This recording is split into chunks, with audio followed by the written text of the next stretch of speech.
This is episode 5 of the All Selling Aside podcast, brought to you by marketingonline.com, a proud sponsor of the fastest, easiest, and most reliable tool that grabs more sales and lowers the risk of your sales rejection. Now, if you want a free demo of the world's most user-friendly mobile texting software, just visit marketingonline.com/Scipio. That's marketingonline.com/SKIPIO.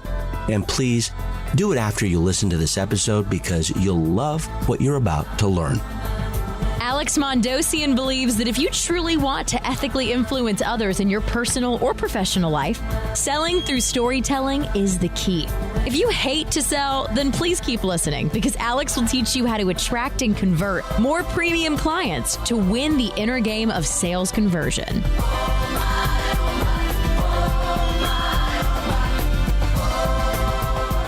Welcome to All Selling Aside, the weekly podcast devoted to coaches, consultants, and other service professionals who want to get more premium clients but don't really enjoy the selling process. Now, if that sounds like you, all you need to do is lean forward and listen carefully, and you don't even have to take notes, because I've paid a professional note taker to do that for you. The notes are available when you look for this episode at allsellingaside.com. That's allsellingaside.com. And please do that after you're done listening. Now, although ethical influence is central to our discussions, you and I will also explore other fascinating and important topics, such as growing relationship capital, virtual presentation strategies, finding JV partnerships, principles of karmic marketing, and content repurposing strategies, just to name a few. Now, in this episode, you'll learn 3 key insights which I believe are critical to making you a highly skilled ethical influencer. You'll discover that believability is the toughest sales barrier of all. You'll learn that it's important to understand the emotion you're selling, not just what you're selling. And then finally, you'll learn that you control 83% of the psychology in any sale. Now, please lean in and listen carefully, because this episode could have a significant impact on how you can quickly and easily win the hearts of others.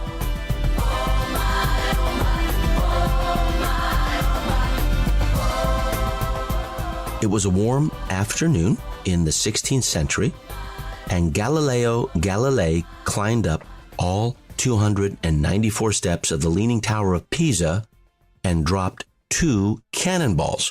And when those 2 cannonballs crashed to the ground, it reshaped the destiny of mankind to its very last syllable of recorded time.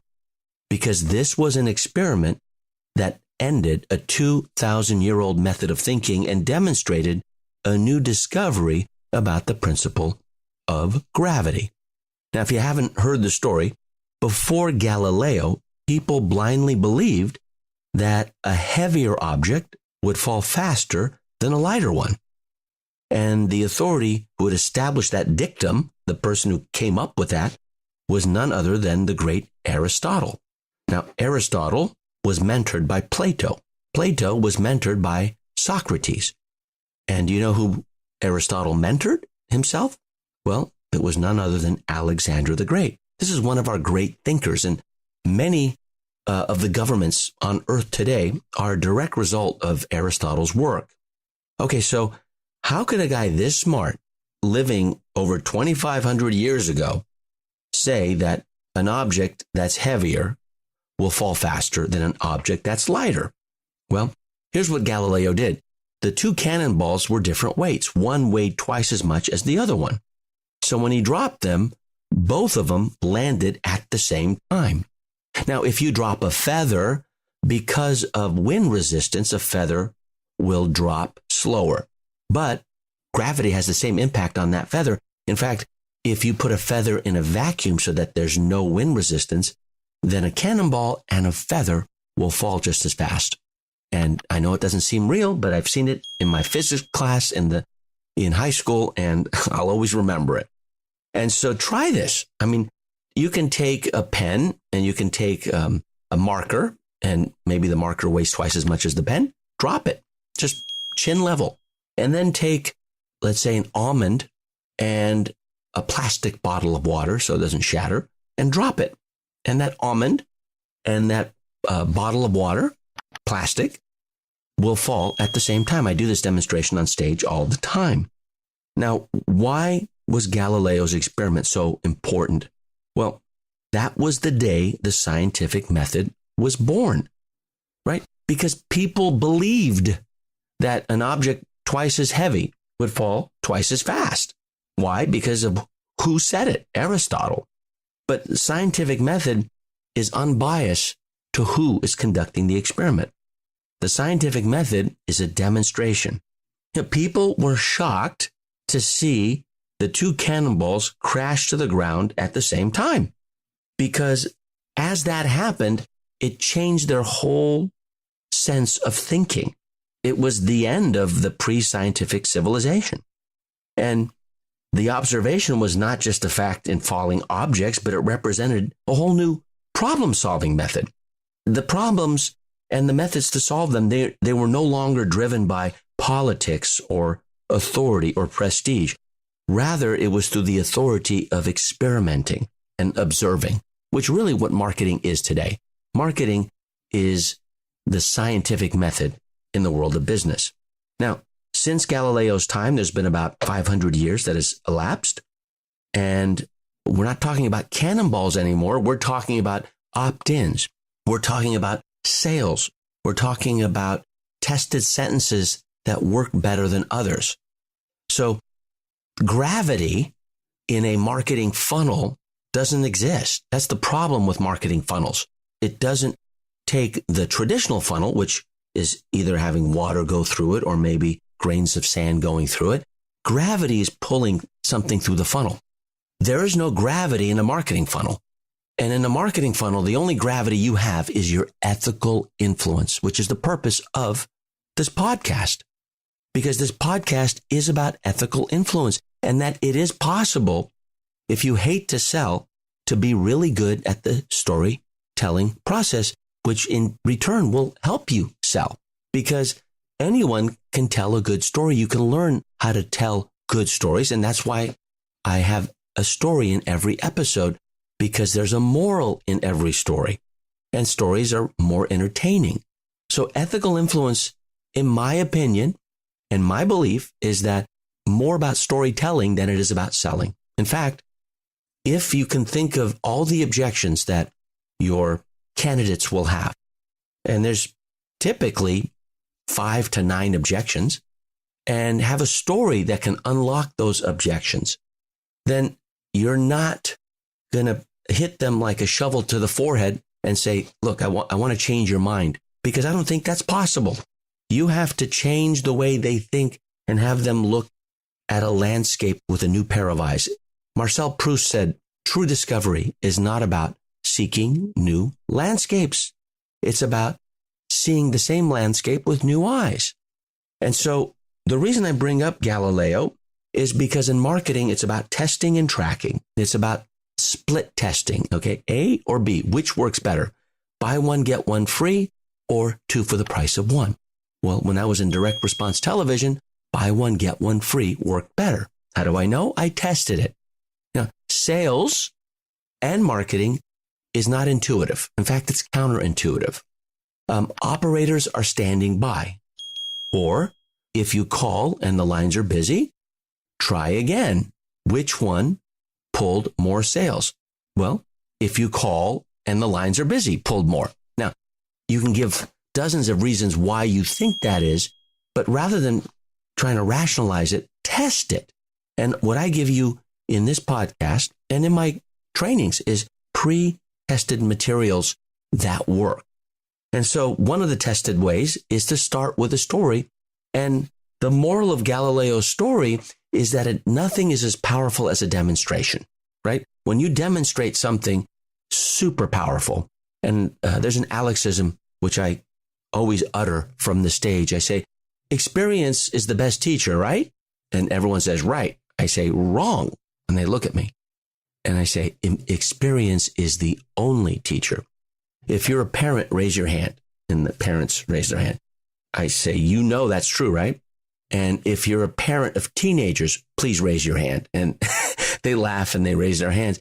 I have 2 teenagers at the time of this recording, and I will tell you, nothing could have prepared me for it. Experience is not the best teacher. Experience is the only teacher, which is what Galileo did so brilliantly. And he was a brilliant inventor and thinker, too, in the university city of Pisa. That's where he hung out. He invented lots of things and contributed to the invention of the metronome and to the telescope.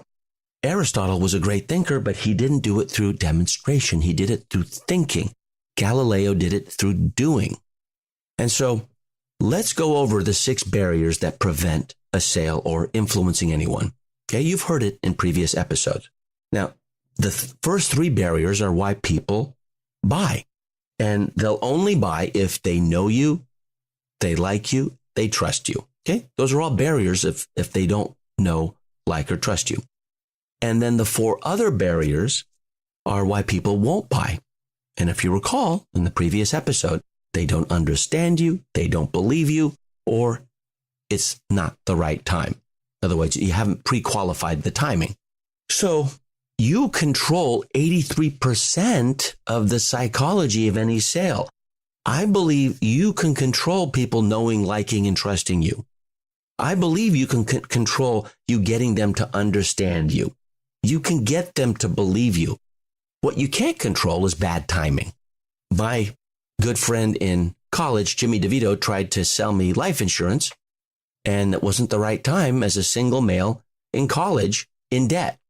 But after I got married, the timing was better for life insurance when I started having a family, right? Because there would be someone for me to leave behind. So timing is what you want to go after. But what do you think the most difficult of the 6 barriers are? Well, I believe it's believability. Getting people to know you, like you, and trust you, that can be done. Getting people to understand you, I didn't do a good job with my push button influence launch I had with my former partner. That's in a previous episode. They didn't understand the offer. Always start with the offer. Do you remember that? If you don't, go back to the previous episode. Timing, I can pre-qualify my candidates and make sure the timing is right. If I'm going to get them into a $25,000 mastermind and they pay $10,000 to be at a 2-day event, and there's only $15,000 more for them to get the full benefits of the mastermind, and I make an offer, I know the timing is right? Because they're ready. And that, by the way, is a real mastermind. That's called the Genius Network, run by my good friend Joe Polish. And I actually gave the presentation for a panel to candidates. There are maybe 80 people in the room, and we generated over $800,000 in new members because the timing was perfect. They knew us, they liked us, they trusted us, they understood the offer, and most important, they believed us. Me specifically, because I was leading the panel. Now, believability is what you have to go after because I believe it's the toughest barrier of all.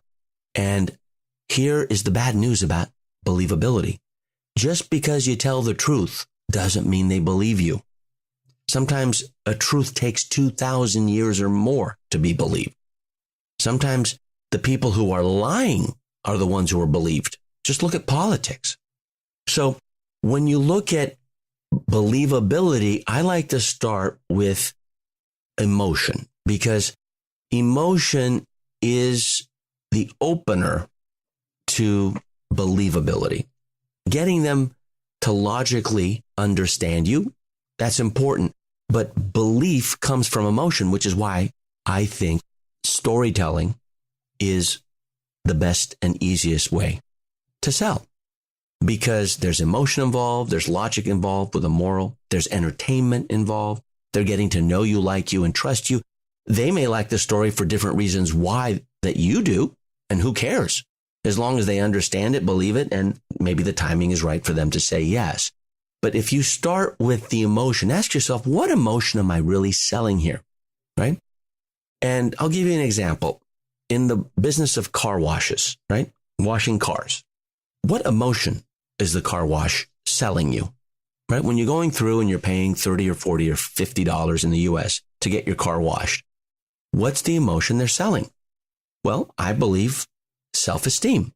A clean car has a much more positive view on you than if someone is using their finger to say, wash me because the windows are so dirty. And that's happened to me when I was in high school with my Volkswagen Jetta.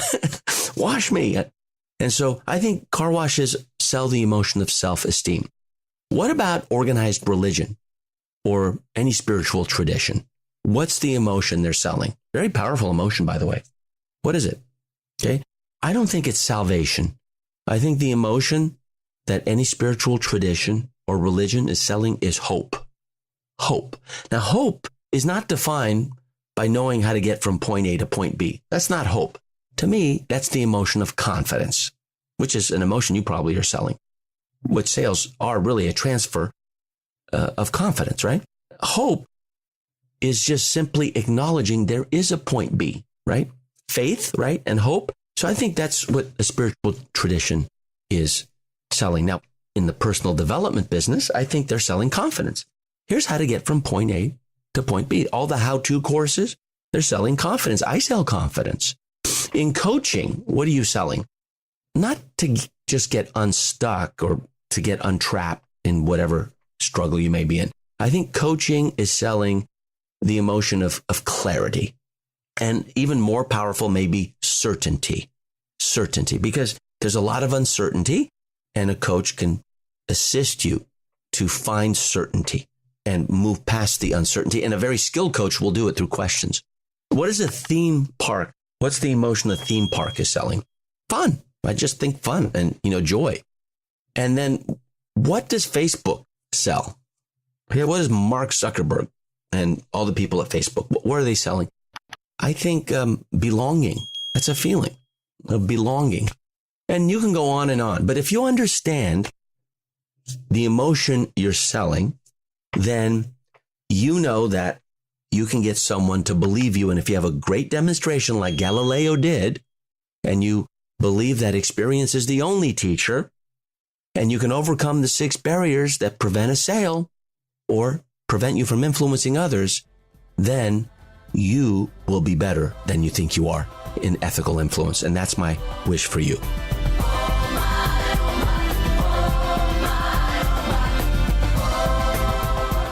So here's a quick review.